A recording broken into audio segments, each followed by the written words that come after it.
The 86th Convention of the International Organization of Masters, Mates, and Pilots convened on Tuesday, July 19, 2016, at the Maritime Institute of Technology and Graduate Studies just outside Baltimore, Maryland. Following the call to order, Don Marcus delivered the International President Report. He welcomed new members to the MMP family and reaffirmed the organization's commitment to its members. He also underscored the threat posed by unscrupulous non-union competitors. I would like to take particular note in welcoming the delegates of our new Atlantic Maritime Group.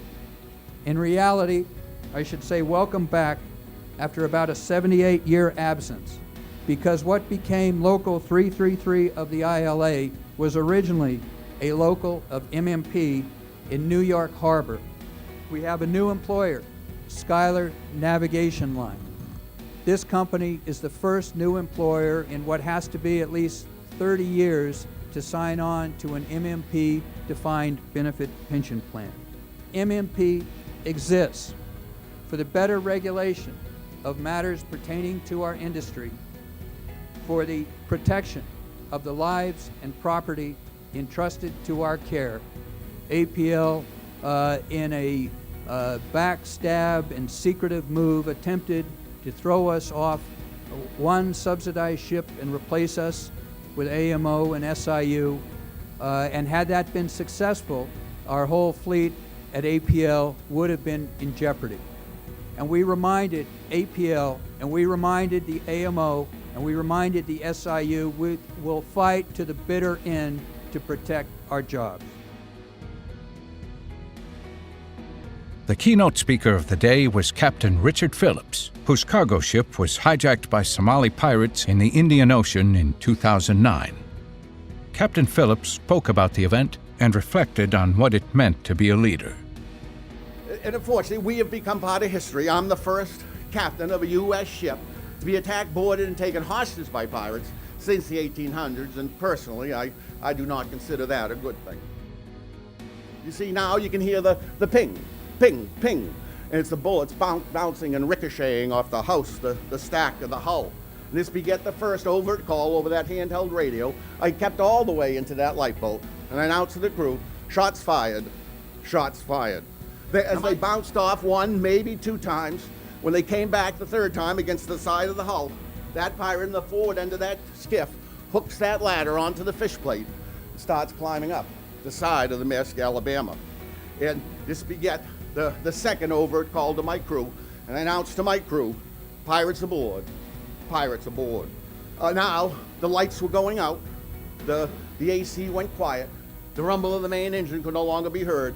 Now the Maersk Alabama was shut down. We were drifting, we were dead in the water. The pirates were getting a little mad. And then they said, make the ship go. I said, I can't make it go. They said, make the ship go, we'll shoot you.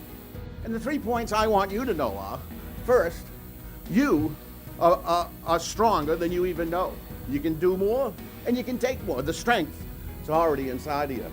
Second, nothing is over until we choose to give up. Failure is only final when we give up, give in, or quit. And lastly, a dedicated, motivated, focused team working together can overcome most any obstacle or solve most any problem, the sum being greater than the parts. We all sail on ships, we all encounter the same problems, and we all know we can't do it by ourselves alone. The one thing that I've learned over 23 years as a captain, it takes more than just a few. International Secretary Stephen Worse then delivered the Treasurer Report, reiterating MMP's commitment to its members, while reminding them how important they are to the organization. We cannot have justice if we do not have a movement behind us. We do have an organization behind us. We do have a collective will, willing to stand up for the individual. That's what the labor movement's about. That's what the ILA is about, and that's what the members of Master Mates and Pilots about. Each one of you is a drop in the MMP ocean, and without you, each and one together, we would be empty. Dr. Thomas Mackle, Executive Director of the Maritime Labor Alliance, spoke to the convention about the importance of unions and the protections they provide against corporations that serve only their own interests. He issued a call to action for changes that needed to be made to protect America's working class before it was too late. Struggle is the elixir of life, and that's what we're all about. We are all about fighting that struggle, fighting that fight to protect our interests, to protect the interests of our members, to protect those who have placed their faith in our responsibilities to do the things that we are supposed to do in our respective jobs. And I think it's an honor to do that kind of work on behalf of other individuals in our society.